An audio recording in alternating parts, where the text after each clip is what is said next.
Hi hello friends, అందరు ఎలా ఉన్నారు? బాగున్నారా? ఇది మా కొత్త సైటు స్టార్ట్ అయిందండి. మెజర్మెంట్స్ పెడుతున్నాము. ఆయన మా ఇంజనీర్ గారు, మా నాన్నగారు చూడండి. ప్రతిదీ కూడా దగ్గరుండి మేము చేసుకుని ప్రతి ఒక్క వీడియోలో చెప్తూనే ఉన్నాను.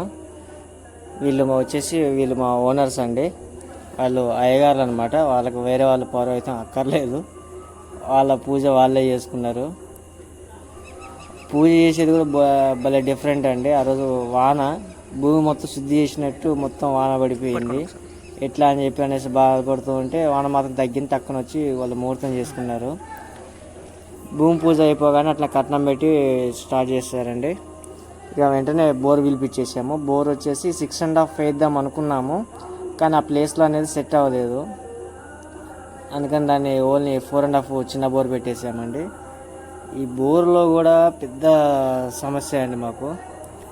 అది సెట్ అయ్యే వరకు ఒక తలకాయ నొప్పి. సెట్ అయిన తర్వాత ట్విస్ట్ ఏంటంటే, ఈ బోర్ వచ్చేసి 10 ఫీట్ల వరకు మెత్తగానే దిగింది. 10 నుంచి 20 వరకు బండ వచ్చేసింది.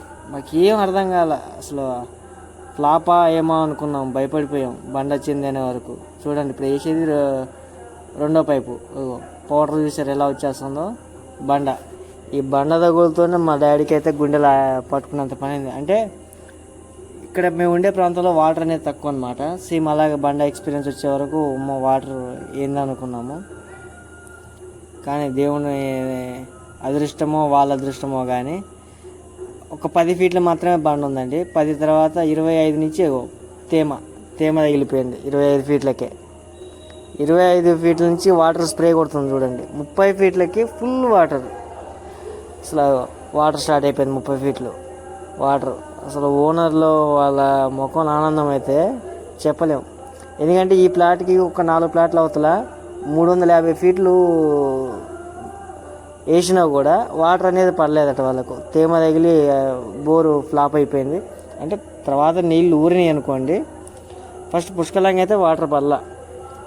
ఇక్కడ మాత్రం 30 ఫీట్లకే అసలు ఎల్లవలే బారిపోతుంది. అది అనేది చాలా చోట్ల నాకు తెలిసి రేర్గా జరుగుతుంది. ఒకటి మా సొంత ఇంటికి 40 ఫీట్లకు పడింది. 40 ఫీట్ల కంటే తక్కువ 30 ఫీట్లలో ఇదే ఫస్ట్ టైం నేను చూడటం. అంటే నా ఎక్స్పీరియన్స్లో ఇన్ని సైట్లు ఇన్ని వర్క్లు మేము చేసాం, కానీ 30 ఫీట్లకు వాటర్ అనేది పుష్కలమైన వాటరు. దీన్ని మేము 230 ఫీట్ల వరకు వేసి ఆపేసామండి. అక్కడి నుంచి వాళ్ళు ఏమన్నారు, వాళ్ళు 200 ఫీట్లకి ఆపేస్తామన్నారు. కొంచెం మా నాన్నగారు బతిలాంటి చిన్నగా లైన్ చేసి సెట్ చేసిండు. ఎవరైనా కూడా బండ పడ్డప్పుడు మాత్రం డిసప్పాయింట్ అవ్వకండి. వాటర్ అనేది ఊరుతుంది.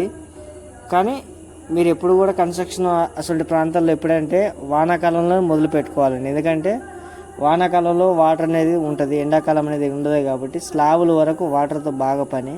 తర్వాత మనం ట్యాంకర్లతో అయినా పోయించుకోవచ్చు. కేసింగ్ అండి. కేసింగ్ వచ్చేసి మేము 40 ఫీట్లు లోతు దింపేసామండి. 40 ఫీట్లు మామూలుది, ఒక 20 ఫీట్లు జాలి. మొత్తము 60 ఫీట్ల వరకు 60 ఫీట్ల వరకు కేసింగ్ వేసామండి మేము. 20 ఫీట్లు జాలి కేసింగ్, 40 ఫీట్లు మామూలుదండి. ఇక 150 ఫీట్లకి ఫ్లాట్ మొత్తం వాటర్తో నిండిపోయింది. అసలు ఇంత హెవీగా వస్తుంది అనుకోలేదు. ఇక అయిపోయింది. ఒకరోజు వాటర్ మొత్తం నాననిచ్చాము. నాననిచ్చి ఇక మళ్ళా మెజర్మెంట్ పెట్టుకున్నాము. మళ్ళీ ముగ్గులు పోసేసాము. దీనికి ఓనర్ గారికి వచ్చేసి నాకు తెలిసి ఒక 50,000 రూపాయల వరకు ఖర్చు వచ్చిందండి బోర్కి. ఇది ఈవినింగ్ నేను వచ్చేవరకు అండి. వాటర్ అనేది మొత్తం నేలంతా గుంజేసుకుంది. ఇక కొంచెం కందకం అలా కొట్టి పక్క ప్లాట్లకు పంపించేసాం వాటర్. అందువల్ల వాటర్ తొందరగా అనేది వెళ్ళిపోయింది.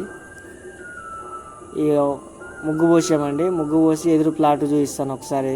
ఎదురు ప్లాట్ కూడా చూడండి. ఎదురు ప్లాటు అది కూడా సాల్వ్ చేసుకున్నాం. ఒక బిల్డర్గా మేము తీసుకుంటే మా రెస్పాన్స్ చూడండి. టైము 10:45కు జేసీబీ వస్తుంది. ఆ జేసీబీకి ఈ ప్లాట్లు సాల్వ్ చేసినందుకు ఒక గ్రానైట్ కనిపించిందా? ఆ గ్రానైట్తో అదొక పెద్ద స్టోరీ. దాని తర్వాత చెప్తాను నెక్స్ట్ వీడియోలో. దయచేసి కొత్త వాళ్ళు ఎవరైనా చూస్తుంటే నా యొక్క ఛానల్ని సబ్స్క్రైబ్ చేయండి, లైక్ చేయండి, షేర్ చేయండి. నా యొక్క వీడియోలో ఎవరిని విమర్శించి నేను మాట్లాడడం అనేది జరగదు.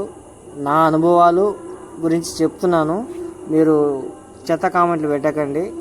నా అనుభవంతోనే చెప్పినప్పుడు ఏంటంటే ఇంకొకరికి ఈ మిస్టేక్ జరగకుండా జాగ్రత్త పడతారని మాత్రమే నేను వీడియోలు పెట్టడం జరుగుతుంది. నెక్స్ట్ వీడియో వస్తుంది, చూడండి, లైక్ చేయండి.